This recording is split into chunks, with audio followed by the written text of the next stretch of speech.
Hello दोस्तों, मैं अरविंद मौर्य स्वागत करता हूं अपने यूट्यूब चैनल रसायन क्लासेस में। आज के इस वीडियो में डिस्कस करेंगे सेंट्रीफ्यूगल पंप के बारे में कि सेंट्रीफ्यूगल पंप से रिलेटेड कौन कौन से क्वेश्चंस हैं, कौन कौन से पॉइंट्स हैं जो कि इंटरव्यूअर आपको इंटरव्यू में पूछता है। ठीक है, तो उन पॉइंट्स को आपको जानना चाहिए, यानी कि कुछ ऐसे पॉइंट्स हैं, कुछ ऐसे क्वेश्चंस हैं जिनके बारे में आज हम डिस्कस करेंगे। ठीक है, तो वीडियो में आगे बढ़ने से पहले मैं आपको एक चीज़ बता दूं कि सेंट्रीफ्यूगल पंप पे मैं ऑलरेडी 2-3 वीडियो बना चुका हूं जिसमें मैं डिस्कस किया हूं कि सेंट्रीफ्यूगल पंप क्या होता है, कैसे वर्क करता है, इसकी वर्किंग प्रिंसिपल क्या है, इसमें कौन कौन से पार्ट्स होते हैं और हर एक पार्ट्स का क्या वर्किंग है, उनके बारे में ऑलरेडी मैं डिस्कस कर चुका हूं। एंड एनपीएसएच क्या होता है सेंट्रीफ्यूगल पंप में, कैविटेशन क्या होता है, एंड एनपीएसएच का डेरिवेशन कैसे होता है, इन सारी चीज़ों के बारे में डिस्कस किया हूँ। ठीक है, तो यदि आप वो वीडियो नहीं देखे हैं तो डिस्क्रिप्शन में मैं लिंक दे रहा हूँ, वहाँ से आप वीडियो देख लीजिएगा। ठीक है, तो वीडियो में आगे बढ़ते हैं। यहाँ पे देखते हैं, ये जो आप डायग्राम देख रहे हैं सेंट्रीफ्यूगल पंप का एक डायग्राम है। इसमें क्या है कि हम ये आपका देख रहे हैं, ये मोटर है, इधर आपका शाफ्ट है, इधर कपलिंग है और यहाँ पे आपका ये मैकेनिकल सील शो किए हुए हैं। बाकी आपका ये पूरा आपका केसिंग वाला पार्ट है, केसिंग एंड इम्पेलर वगैरह का पार्ट है। ठीक है, तो इस वीडियो में एक चीज़ आप देखिएगा कि कुछ ऐसे पॉइंट्स हैं जिनके बारे में ऑलरेडी मैं डिस्कस किया हूँ, ऐसा नहीं इनके बारे में डिस्कस नहीं किया हूँ, उसको हम यहाँ पर भी डिस्कस करेंगे, जिससे क्या है कि आपको जनरली आइडिया लग जाए कि वो क्या है। मतलब कुछ पार्ट्स के हम ओवरव्यू के बारे में डिस्कस करेंगे। ठीक है, और कुछ नए पॉइंट्स हैं उनके बारे में हम डिस्कस करेंगे। ठीक है, तो सबसे फर्स्ट नंबर पे हम किसको डिस्कस कर रहे हैं, मोटर के बारे में कि मोटर क्या है, यानी कि मोटर का कुछ ऐसे पॉइंट्स, कुछ ऐसे क्वेश्चंस जो कि इंटरव्यू में पूछा जा सकता है, या अगर नहीं भी पूछा जा रहा तो आपको वो चीज़ें पता होनी चाहिए मोटर के बारे में कि जो केमिकल इंडस्ट्रीज में जो सेंट्रीफ्यूगल पंप यूज किए जाते हैं या कोई सा भी पंप यूज किया जाता है उसमें जो मोटर यूज होता है वो मोटर का क्या कुछ ऐसे पॉइंट्स हैं, यानी कि कुछ टाइप्स हैं, उनके बारे में आपको जानना चाहिए। वो क्या है उसको बारे में देखते हैं। देखिएगा, ये जो मोटर होता है, मोटर को जनरली अगर हम क्लासीफाई करें तो मेनली हम 2 टाइप्स को से में मोटर को क्लासीफाई कर सकते हैं। ठीक है, 2 टाइप्स में कौन कौन से बेस पे इसको हम क्लासीफाई करेंगे, तो फर्स्ट नंबर पे हम क्लासीफाई करेंगे फायर एंड सेफ्टी के बेस पे। यदि हम क्लासीफाई करें तो हमें मोटर 2 टाइप्स के मिलते हैं, एक आपका होता है फ्लेम प्रूफ मोटर और दूसरा होता है नॉन फ्लेम प्रूफ मोटर। ठीक है, इसको एफएलपी बोलते हैं, इसको नॉन एफएलपी बोलते हैं। ठीक है, यानी कि शॉर्ट फॉर्म में लिख देते हैं उसको। ठीक है, तो अभी हम फायर एंड सेफ्टी के बेस पे अगर क्लासीफाई करें तो मोटर कितने टाइप्स का होता है, जनरली 2 टाइप्स का होता है, फ्लेम प्रूफ और नॉन फ्लेम प्रूफ। अब ये फ्लेम प्रूफ क्या होता है एंड नॉन फ्लेम प्रूफ क्या होता है और क्यों इसका यूज किया जाता है, इसके बारे में डिस्कस करते हैं। तो देखिएगा, फ्लेम प्रूफ का से ही आपको समझ में आ रहा होगा कि फ्लेम से प्रूफ, यानी कि इसमें क्या है बेसिकली, इसको समझते हैं फ्लेम प्रूफ को। जैसे मोटर है आपका, अब मोटर में किसी कारणवश क्या है कि कोई स्पार्क हो जाए अंदर या कोई शॉर्ट सर्किट हो जाए, तो उस केस में क्या होगा, यदि मोटर फ्लेम प्रूफ है तो क्या होगा, जो भी अंदर स्पार्क हुआ या कोई शॉर्ट सर्किट हुआ तो वो फ्लेम बाहर नहीं आएगा, अंदर का अंदर ही रह जाएगा। ठीक है, यदि मोटर फ्लेम प्रूफ है तो। यदि मोटर नॉन फ्लेम प्रूफ है तो यदि इसमें कोई स्पार्क होगा, कोई भी अगर इसमें फ्लेम जनरेट होगा तो वो क्या होगा, बाहर भी आएगा, उसका एक्सपोजर बाहर भी रहेगा। ठीक है, तब ये क्यों हम फ्लेम प्रूफ यूज करते हैं और या कहाँ पे फ्लेम प्रूफ करते हैं, कहाँ पे नॉन फ्लेम प्रूफ करते हैं, वो चीज़ देख लेते हैं। तो देखिएगा, आप जानते हैं कि केमिकल इंडस्ट्रीज में जनरली क्या होता है, मतलब 80% आप ऐसा समझिए कि फ्लेमेबल मटेरियल होते हैं उसमें। ठीक है, जैसे सॉल्वेंट जो भी यूज होते हैं सभी क्या होते हैं, फ्लेमेबल मटेरियल ही होते हैं। और सॉल्वेंट को हम ट्रांसफर कैसे करते हैं, पंप से ही करते हैं। तो पंप से कर रहे हैं तो क्या है कि सॉल्वेंट का एक्सपोजर तो है और सॉल्वेंट फ्लेमेबल है, तो अगर बाई द वे मोटर में कुछ प्रॉब्लम आई, कोई स्पार्क हुआ, और वो स्पार्क क्या है कि यदि हम फ्लेम प्रूफ मोटर नहीं यूज किए हुए हैं, अगर नॉन फ्लेम प्रूफ मोटर है तो वो स्पार्क क्या है, बाहर आ सकता है, और वो बाहर आएगा स्पार्क तो फायर लगने के चांसेस होंगे। ठीक है, फायर लगने का एक चांस हो सकता है, एक फायर लगने का रिस्क होगा। ठीक है, तो इसलिए जहां पे भी फ्लेमेबल मटेरियल का एक्सपोजर होता है वहां पे फ्लेम प्रूफ मोटर का यूज करते हैं। ठीक है, वहां पे हम फ्लेम प्रूफ मोटर का यूज करते हैं और इस पे एक मार्क होता है, फ्लेम प्रूफ मोटर पे एक मार्क होगा, आपको देखेगा कि EX करके लिखा होगा, EXD करके लिखा होगा उस पर। ठीक है, EXD करके लिखा होगा तो वो फ्लेम प्रूफ मोटर है। ठीक है, ये एजिटेटर में भी लगा रहता है, मोटर में भी, किसी पंप के मोटर में है तो उसमें भी लगा रहेगा। ठीक है, तो जनरली जहाँ पे केमिकल मतलब फ्लेमेबल मटेरियल का एक्सपोजर है वहाँ पे हम फ्लेम प्रूफ मोटर का ही यूज करते हैं। ठीक है, दूसरा होता है नॉन फ्लेम प्रूफ, तो जनरली जहाँ पे कोई फ्लेमेबल मटेरियल नहीं होता है, जैसे मान लीजिए कूलिंग टावर वगैरह हो गया, उधर साइड में generally non flame proof motor का यूज कर लेते हैं। ठीक है, लेकिन मोस्टली क्या है कि फ्लेम प्रूफ मोटर का ही यूज किया जाता है, ताकि अगर अंदर कोई स्पार्क वगैरह हो तो वो बाहर ना आए और कोई फायर लगने का कोई कारण ना बने वो। ठीक है, तो ये इतना आप समझ गए होंगे कि flame proof and non flame proof. अब सेकेंड नंबर में हम डिस्कस करेंगे कि इस मोटर को और किसके बेस पे क्लासीफाई कर सकते हैं, तो स्पीड के बेस पे हम क्लासीफाई कर सकते हैं। क्लासिफिकेशन तो अगर देखा जाए तो बहुत सारे बेस पे हम इसको करेंगे, फेज वगैरह पे भी करेंगे, लेकिन ये कुछ ऐसे पॉइंट्स हैं जो कि आपको जानना चाहिए अगर आप केमिकल इंडस्ट्रीज में जॉब कर रहे हैं, वर्क कर रहे हैं तो, ठीक है। तो दूसरा चीज क्या है कि इसको स्पीड के बिहाफ पे यदि हम इसको क्लासीफाई करें तो हमें दो टाइप्स का मोटर मिलता है। कौन कौन सा? एक डीओएल होता है, डीओएल यानी कि डायरेक्ट ऑनलाइन, और दूसरा क्या होता है? वीएफडी यानी कि वेरिएबल फ्रीक्वेंसी ड्राइव। अब इन दोनों का मतलब क्या होता है? तो डीओएल का मतलब होता है कि ये जो मोटर है, यदि मोटर डीओएल है तो उसमें जैसे ही आप उसको अगर ऑन का स्टार्ट का कमांड दिए या ऑन का कमांड दिए तो उसमें क्या होगा कि फुल वोल्टेज सप्लाई होगा और ये अपने फुल आरपीएम पे यानी कि फुल स्पीड पे जैसे ही चालू करेंगे वैसे ही ये फुल आरपीएम पे चलना चालू करेगा, तुरंत फुल आरपीएम पे ही स्टार्ट होगा, ठीक है। और इसमें इसका आरपीएम वगैरह आप कंट्रोल नहीं कर सकते हैं, यानी कि फुल स्पीड में ये ऑपरेट होता है यदि डीओएल मोटर है तो, ठीक है। तो ये डीओएल का मतलब है कि ये डीओएल क्या है कि यानी कि एक जनरली एक नॉर्मल एक स्टार्टर है। जनरली क्या है कि डीओएल क्या है, डायरेक्ट ऑनलाइन क्या है कि एक स्टार्टर है जो कि मोटर को फुल वोल्टेज प्रोवाइड कराता है। एंड मोटर क्या है कि जब उसको स्टार्ट करते हैं तो वो अपने फुल आरपीएम पे यानी कि फुल स्पीड पे स्टार्ट होता है, ठीक है। एंड सेकेंड क्या है? सेकेंड क्या है? वीएफडी है। वीएफडी पे जो अगर मोटर है तो इसमें क्या रहता है? वीएफडी का फुल फॉर्म होता है कि वेरिएबल फ्रीक्वेंसी ड्राइव। अब वेरिएबल फ्रीक्वेंसी ड्राइव का मतलब क्या है कि जो मोटर है इसको जब आप स्टार्ट करोगे तो आप अपने अकॉर्डिंग, अपने रिक्वायरमेंट के अकॉर्डिंग, प्लांट के अकॉर्डिंग क्या है कि प्लांट की जो रिक्वायरमेंट है उसके अकॉर्डिंग इसकी आप आरपीएम को सेट पॉइंट दे सकते हो, सेट कर सकते हो कि कितने आरपीएम पे इसको स्टार्ट करना है। यानी कि इस केस में वीएफडी के केस में क्या है कि मोटर को आप स्मूथली ग्रेजुअली इसका आरपीएम आप बढ़ा सकते हो, जिससे कि आपका मोटर स्टेबल भी रहेगा और इसकी एफिशिएंसी भी बढ़ेगी। एंड ये इसका क्या बोल सकते हो आपकी लाइफ भी इसका बढ़ेगा इस मोटर का है। एंड दूसरी चीज़ क्या है कि वीएफडी होने से आपको फ़ायदा क्या होता है और डीओएल होने से क्या आपका नुकसान है क्या? पहली चीज़ क्या है कि डीओएल पे अगर कोई मोटर है तो मतलब बहुत ज़्यादा बड़े साइज के मोटर को डीओएल पे जनरली नहीं रखते हैं, क्योंकि वो फुल आरपीएम पे स्टार्ट होगा तो उसको बड़े साइज पे जनरली नहीं रखते हैं। जो छोटे साइज के मोटर होते हैं जैसे 5 किलोवाट का है, उससे कम किलोवाट का है, तो उसको जनरली हम डीओएल पर रखते हैं। और वीएफडी पे क्या है? वीएफडी से क्या रहता है कि आप इलेक्ट्रिसिटी को भी बचा सकते हैं कि आपको जितनी रिक्वायरमेंट है उतना ही आप आरपीएम पे चलाओ। अगर आपको कहीं फ्लो कंट्रोल करना है तो उस केस में भी आप फ्लो भी कंट्रोल कर सकते हो, लेकिन डीओएल के केस में आप फ्लो वगैरह कंट्रोल नहीं कर सकते हो। अगर कोई पंप में डीओएल पंप मोटर लगा हुआ है तो फुल स्पीड पे चलेगा, फुल फ्लो में देगा।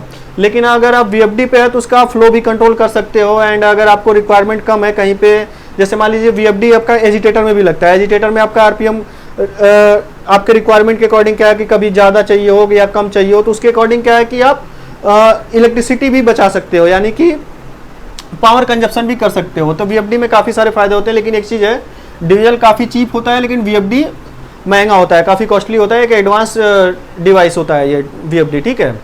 तो आई होप आप समझ गए होंगे कि डीएल एंड वीएफडी क्या होता है, ठीक है। अब आगे बढ़ते हैं, आगे देखते हैं इसके आगे क्या हुआ है। आगे क्या है? इसके एक शाफ्ट है और शाफ्ट के बाद क्या? कपलिंग है। अब इस कपलिंग का क्या काम क्या होता है? तो इस मोटर के शाफ्ट और इधर आपका ये जो आपका इंपेलर का शाफ्ट है, ठीक है, इन दोनों को जोड़ने का काम करता है ये कपलिंग। इसको डायरेक्टली नहीं जोड़ के रखते हैं, डायरेक्टली ऐड करके नहीं रखते हैं। क्यों नहीं रखते हैं? तो उसका रीज़न ये है कि यदि इसको डायरेक्टली मतलब यहाँ पे कपलिंग ना लगाएं और डायरेक्ट ये शाफ्ट जुड़ा रहे तो उसमें कई सारी प्रॉब्लम आ सकती है। अगर कहीं आपका इंपेलर कहीं जाम हो गया है, इंपेलर में कुछ ऐसा मटेरियल है कि वो चोक हो जाता है या जाम कर देता है यहाँ पे, तो उस केस में आपका मोटर जल भी सकता है, ज़्यादा लोड भी जा सकता है, ठीक है। एंड अलाइनमेंट का भी इशू होता है। तो ये क्या है कि जर्क वगैरह कपलिंग लगाने से क्या फ़ायदा है? अब यहाँ पे देखिए, अब जब ये दोनों अलग अलग होते हैं, जब कपलिंग रहता है तो कपलिंग क्या करता है कि यदि मोटर में कुछ वाइब्रेशन है या ये थोड़ा सा इसका अलाइनमेंट गड़बड़ है थोड़ा सा, तो ये उसका जर्क क्या करता है? कपलिंग उसको एडजस्ट कर देता है, ठीक है। एंड दूसरा क्या है कि यदि कहीं पे इंपेलर में कहीं कुछ चोक हो गया, इंपेलर जाम हो गया, तो उस केस में क्या होगा कि यहाँ से कपलिंग आपकी डैमेज होगी, आपका पूरा मोटर बच जाएगा, सेफ बच जाएगा। एंड अगर इसका मेंटेनेंस के पॉइंट ऑफ व्यू से देखा जाए तो मेंटेनेंस के पॉइंट ऑफ व्यू से भी काफ़ी इजी होता है कि अगर इसमें कुछ प्रॉब्लम आई है, कुछ भी इसमें इंपेलर में कुछ प्रॉब्लम आई है, तो आप इंपेलर को इजीली अलग कर सकते हैं, ठीक है, और मोटर को इजीली अलग कर सकते हैं, ठीक है, क्योंकि बीच में कपलिंग रहता है जो कि इजीली दोनों को अलग कर देता है, ठीक है। तो ये सब चीज़ें फ़ायदा होता है कपलिंग लगाने से, ठीक है। एंड इसके बाद क्या है कि आपका देखिए एक मैकेनिकल सील होता है।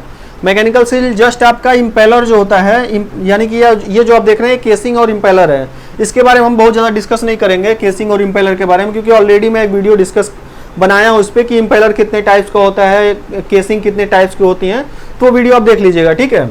जनरली क्या होता है इम्पेलर, आप थोड़ा सा आपको बता देता हूँ इम्पेलर का मेन काम, मतलब अगर सेंट्रीफ्यूगल पंप है तो उसका मेन पार्ट जो है वो तो इम्पेलर ही है, इम्पेलर और केसिंग ही है, क्योंकि इम्पेलर ही रोटेट होता है तो वही सक्शन करके डिस्चार्ज देता है, ठीक है। और उसके बाहर आउटर कवर को क्या बोलते हैं, हम केसिंग बोलते हैं, ठीक है।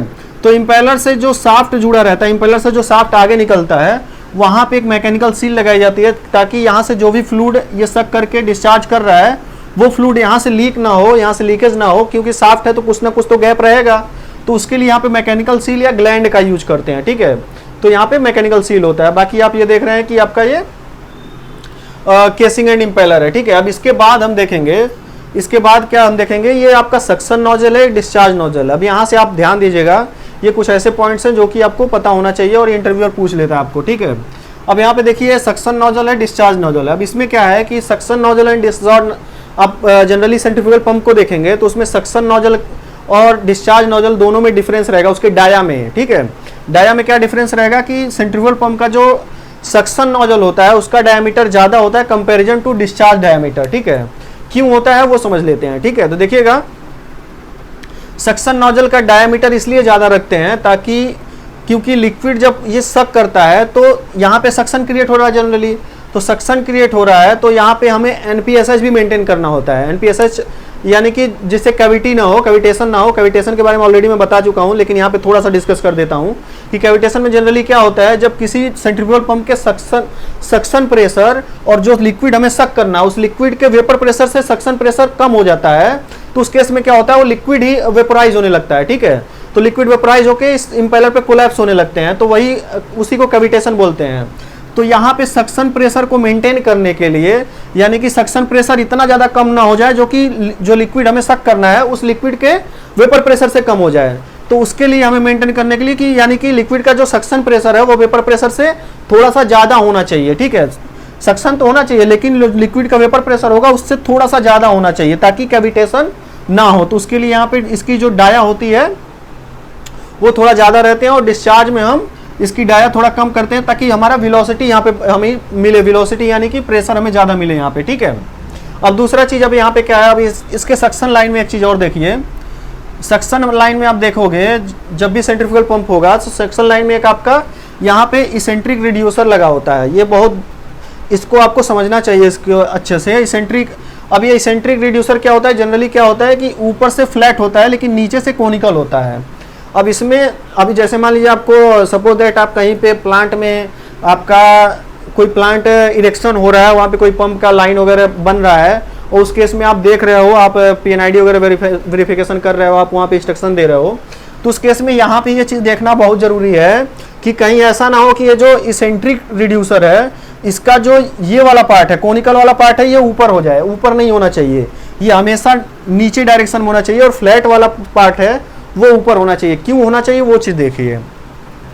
अब यहाँ पे दो चीज़ समझना है आपको। पहली चीज़ तो रिड्यूसर क्यों लगा रहे हैं, और दूसरा चीज़ रिड्यूसर ऐसा ही क्यों लगा रहे हैं, ठीक है, मतलब इसेंट्रिक रिड्यूसर ही क्यों लगा रहे हैं। तो पहली चीज़, रिड्यूसर लगाने का क्या पर्पज़ है कि सक्शन लाइन जनरली क्या होता है कि सेंट्रीफ्यूगल पंप का जो सक्शन लाइन होता है जनरली जो सक्शन नोजल होता है उससे बड़ा रहता है, ठीक है, और डिस्चार्ज लाइन के कंपैरिजन में भी इसका डायमीटर ज़्यादा रहता है। तो जैसे मान लीजिए हम यहाँ पे मान लेते हैं कि ये जो सक्शन लाइन है, सक्शन लाइन का हम डायमीटर मान के चलते हैं कि 4 इंच की लाइन है। सपोज दैट ये 4 इंच की लाइन है, यानी कि 100 mm की लाइन है, ठीक है, 100 mm की लाइन है, 4 इंच की लाइन है, ठीक है।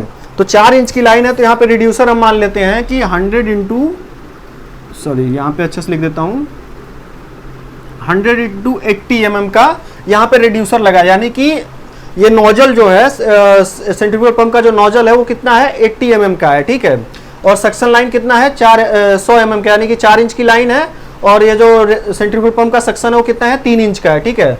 तो हमें इसको कनेक्ट तो करना है, तो उसके लिए हमें रिड्यूसर लगाना ही पड़ेगा, ठीक है। तो अब जो रिड्यूसर लगाएंगे वो रिड्यूसर में भी ये ध्यान देना रहता है, हमें इसेंट्रिक रिड्यूसर लगाते हैं। इसेंट्रिक रिड्यूसर लगाने का क्या पर्पज होता है, तो इसका पर्पज ये है, अब ये इसेंट्रिक रिड्यूसर की साइज क्या है 100 इंटू 80, यानी कि इसका इस साइड वाला जो डाया है वो 100 mm का है, यानी कि 4 इंच का, और इधर का डाया जो है वो 80 यानी कि 3 इंच का ये डाया है, ठीक है, 3 इंच से थोड़ा सा ज़्यादा ऐसा समझ लो आप, ठीक है।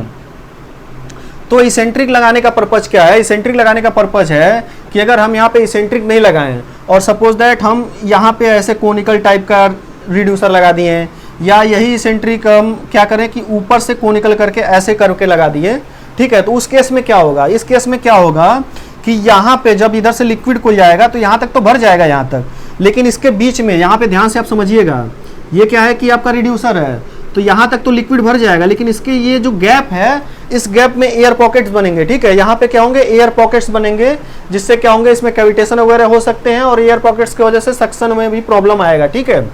तो ये एयर पॉकेट्स को अवॉइड करने के लिए, एलिमिनेट करने के लिए, एयर पॉकेट्स ना बने, इसलिए इस टाइप का यानी कि कोनिकल टाइप्स का या ये इसेंट्रिक रिड्यूसर जो है उसको ऊपर नहीं करके रखते हैं, ताकि यहाँ पे एयर पॉकेट ना बने। ये नीचे रहेगा तो नीचे क्या होगा, अगर लिक्विड आएगा तो लिक्विड ये तो पूरा फिल होगा ही, नीचे भी पूरा फिल कर देगा, और आपका जो पर्पस था कि हमें लाइन को भी रिड्यूस करना, लाइन भी रिड्यूस हो गया और एयर पॉकेट भी नहीं बने। लेकिन अगर आप यही इसेंट्रिक के अलावा दूसरा रिड्यूसर लगाते हैं, अगर इसको उल्टा भी कर देते तो क्या होता है, ऊपर आपका एयर पॉकेट बन जाता है, रिड्यूस तो हुआ आपकी लाइन, लेकिन ऊपर आपका एयर पॉकेट्स बनने लगते हैं, यानी कि उसमें एयर आ जाता है, एयर गैप आ जाते हैं उसमें, ठीक है। तो उसको अवॉइड करने के लिए जनरली हम क्या करते हैं, इसेंट्रिक रिड्यूसर लगाते हैं यहाँ पे, ठीक है। तब यहाँ पे क्या किया, हम इसेंट्रिक रिड्यूसर लगा के इसको सक्शन में हम कनेक्ट करा दिए, ठीक है।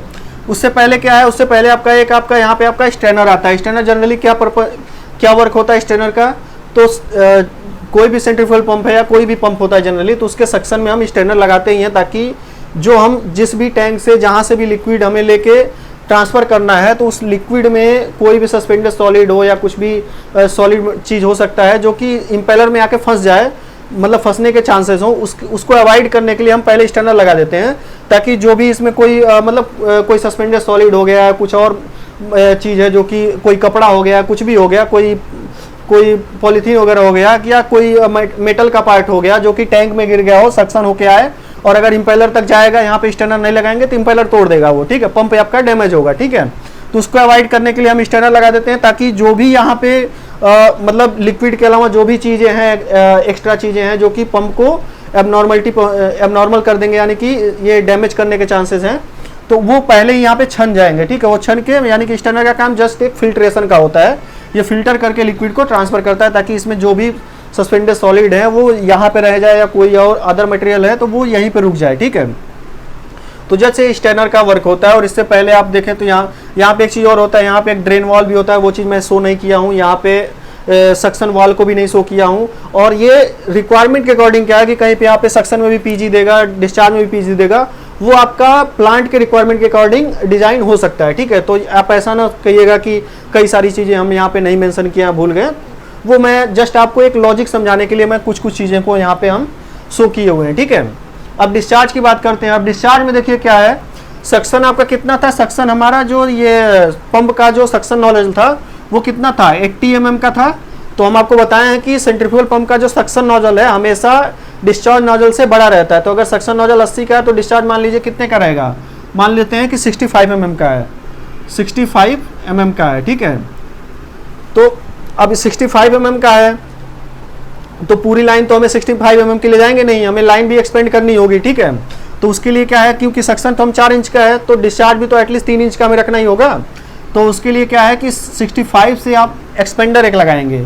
अब यहाँ पे एक्सपेंडर कितना लगाएं, 65 इंटू 80 का एक्सपेंडर लगा दिया। उसके बाद ये लाइन साइज क्या हो गई, 80 की हो गई, यानी कि 80 की लाइन साइज में जोड़ दिया। अब इसमें एक्सपेंडर लगाने का दो पर्पज़, एक तो हमारी डिस्चार्ज लाइन हमें बढ़ानी है, और दूसरी चीज़ क्या, डिस्चार्ज लाइन बढ़ानी क्यों है, क्योंकि यहाँ पे प्रेशर ज़्यादा है। तो इसमें क्या है कि यहाँ पे फ्रिक्शन को कम करने के लिए और पंप का इफिशियंसी बढ़ाने के लिए इसको जनरली हम क्या करते हैं, उसके बाद डिस्चार्ज के बाद जनरली इसका हम लाइन साइज थोड़ा सा बढ़ा देते हैं, इंक्रीज कर देते हैं, ठीक है। तो यहाँ पे हम एक्सपेंडर लगाते हैं, ठीक है। अब यहाँ पे ध्यान दीजिएगा, एक्सपेंडर में कोई इसेंट्रिक रिड्यूसर, इसेंट्रिक वगैरह एक्सपेंडर लगाने की जरूरत नहीं है। यहाँ पे डायरेक्टली कोनिकल टाइप्स का, यानी कि दोनों साइड से एक साथ एक्सपेंड होते हुए यहाँ पे हम एक्सपेंडर लगाते हैं, ठीक है। उसके बाद यहाँ पे क्या रहता है, डिस्चार्ज में जनरली डिस्चार्ज में हर एक पंप के डिस्चार्ज में एनआरवी लगाया ही जाता है। एनआरवी यानी कि नॉन रिटर्निंग वाल्व। एनआरवी का फुल फॉर्म क्या है, नॉन रिटर्निंग वाल्व। जस्ट एक क्या है कि एक वन सिंगल साइड में, यानी कि वन डायरेक्शनल वॉल है, यानी कि ये एनआरवी है, ये इधर से तो लिक्विड को ट्रांसफर होने देगा लेकिन रिवर्स नहीं आने देगा, ठीक है, यानी कि डिस्चार्ज करने देगा लेकिन उधर से लाइन से, अगर जैसे मान लीजिए ये पंप से जितना भी लिक्विड डिस्चार्ज होना था हो गया, या पंप आप बंद किए, तो क्या है कि जो लाइन में लिक्विड था, जो लाइन का प्रेशर था, अगेन इस इंपेलर पे आके बैक प्रेशर ना मारे, उसके लिए हम एनआरवी लगाते हैं ताकि यहाँ से बैक लिक्विड ना आए, वो यहीं पे रुक जाए। क्योंकि क्या होता है, ये एनआरवी उधर जाने देगा और ऊपर से नीचे नहीं आने देगा। वो जस्ट क्या होता है, ये एनआरवी भी कई टाइप्स की होती है, फ्लैप टाइप की हो सकती हैं, या एक होती है कि स्प्रिंग टाइप होती है, कई सारी टाइप्स की होती हैं। तो वो एनआरवी जस्ट बैठ जाती है, उधर से लिक्विड वापस नहीं आने देता है, ठीक है। तो जस्ट एनआरवी का ये वर्क होता है, ठीक। उसके बाद यहाँ पे पीजी लगा है, यानी कि डिस्चार्ज का हमें प्रेशर देखने के लिए यहाँ पे पीजी लगा हुआ है। आपका ऑटोमेशन प्लांट है तो पीआईटी भी लगा रहेगा, और अगर आपको रिक्वायरमेंट है तो यहाँ पे एफआईटी भी लगा सकते हैं, एफआईटी भी लगता है। उसके बाद यहाँ पे आपका एक मैनुअल वाल्व है, ठीक है, ये मैनुअल वाल्व है। और यहाँ पे कहीं कहीं पे ड्रेन वाल्व भी होता है, डिस्चार्ज में और सक्शन में भी ड्रेन वाल्व होता है, ठीक है। तो वो सारी चीज़ें मैं यहाँ पे शो नहीं किया हुआ है, ठीक है। तो आई होप ये चीज़ें तो आप समझ गए होंगे कि ये पंप के सक्शन में क्या मेन चीज़ें होती हैं, डिस्चार्ज में क्या होती हैं। जो चीज़ें आपको जानना चाहिए था वो चीज़ें मैं आपको बता दिया हूँ, ठीक है। अब नेक्स्ट आगे बढ़ते हैं। आगे क्या डिस्कस करेंगे हम, एसओपी के बारे में डिस्कस करेंगे, यानी कि स्टैंडर्ड ऑपरेटिंग प्रोसीजर, यानी कि किसी सेंट्रीफ्यूगल पंप को स्टार्ट करने का स्टैंडर्ड ऑपरेटिंग प्रोसीजर क्या है उसको हम समझते हैं, ठीक है। तो स्टैंडर्ड ऑपरेटिंग प्रोसीजर क्या है पंप को स्टार्ट करने का, वो जान लीजिए। जैसे मान लीजिए आपको पंप स्टार्ट करना है, तो पंप स्टार्ट करना है तो उसके लिए क्या करेंगे, आप पहले जाएंगे पंप को विजुअल चेक करेंगे। फर्स्ट पॉइंट क्या है, विजुअलाइजेशन देखें, यानी कि पहले आप देखेंगे कि पंप हमारा नॉर्मल है, कोई मेंटेनेंस में तो नहीं दिया गया है, कोई इस पे यानी कि जो मतलब पूरा प्रॉपर तरीके से बॉक्सअप वगैरह है, यानी कि विजुअल देखेंगे और इसमें कोई ऑब्स्ट्रक्शन वगैरह तो नहीं है, यानी कि पंप हम चला सकते हैं कि नहीं चला सकते हैं, जस्ट आप देखेंगे, ठीक है। उसके बाद क्या है कि इसमें ऑयल लेवल का यहाँ पे चेक करेंगे, यहाँ पे केसिंग के पास क्या रहता है, एक ऑयल का पोर्ट रहता है, वो चेक करना होता है आपको। वो सब क्या चीज़ें होता है ऑलरेडी मैं डिस्कस कर चुका हूँ, तो यहाँ पे मैं डिस्कस नहीं करूँगा क्योंकि बहुत लंबी वीडियो जाएगी, ठीक है। तो जस्ट आपको क्या करना है, ऑयल पॉट चेक करना है, ऑयल पॉट वगैरह प्रॉपर है कि नहीं है, और ये आपका कपलिंग लगा है कि नहीं लगा है, बाकी ये आपका स्टैंड से प्रॉपर बोल्टिंग है कि नहीं है, ये सारी चीज़ें आप देख लें, ठीक है। तो फर्स्ट सिस्टम में क्या है कि आप विजुअल चेक, मतलब जस्ट आप देख लिए कि हमारा पंप बराबर है। उसके बाद ऑयल वगैरह चेक कर लिए कि ऑयल वगैरह है कि नहीं है। उसके बाद आपको क्या करना है, आपको suction and discharge valve check करना है कि सक्शन एंड डिस्चार्ज वाल्व का पोजीशन, आप ऐसा समझो कि सक्शन एंड डिस्चार्ज वाल्व का पोजीशन क्या है। तो पोजीशन क्या होना चाहिए सक्शन एंड डिस्चार्ज वाल्व का, जब आप पंप चालू कर रहे हो तो पोजीशन क्या होना चाहिए, सक्शन वाल्व जो होना चाहिए वो फुल्ली ओपन होना चाहिए। आप सक्शन वाल्व ओपन कर दो फुल्ली। एंड डिस्चार्ज वाल्व क्या है कि डिपेंड ऑन कंडीशन, यदि पंप काफ़ी ज़्यादा बड़ा है तो पार्सली ओपन रखो, यदि पंप छोटा है, छोटे साइज का पंप है तो आप डिस्चार्ज क्लोज रख सकते हो, ठीक है।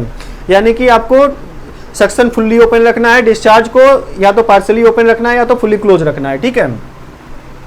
उसके बाद क्या है कि आपको प्राइमिंग देखना है कि प्राइमिंग, अब ये प्राइमिंग टर्म एक आता है प्राइमिंग, वो आप समझ लीजिए क्या होता है प्राइमिंग। प्राइमिंग क्या होती है पंप में, सेंट्रीफ्यूगल पंप में प्राइमिंग क्या होती है। तो देखिए आपको इतना पता होगा कि सेंट्रीफ्यूगल पंप जो होता है ये सेल्फ प्राइमिंग नहीं होता है, इसको प्राइमिंग करने की जरूरत होती है, लेकिन किस कंडीशन में करने की जरूरत होती है वो चीज़ आपको समझना चाहिए, ठीक है। पहला चीज़ क्या है कि प्राइमिंग किस कंडीशन में होती है और किस कंडीशन में नहीं होती है। तो इसमें दो पॉइंट्स आते हैं। पहला पॉइंट आपका आता है एक नेगेटिव सक्शन, ठीक है। दूसरा आता है आपका पॉजिटिव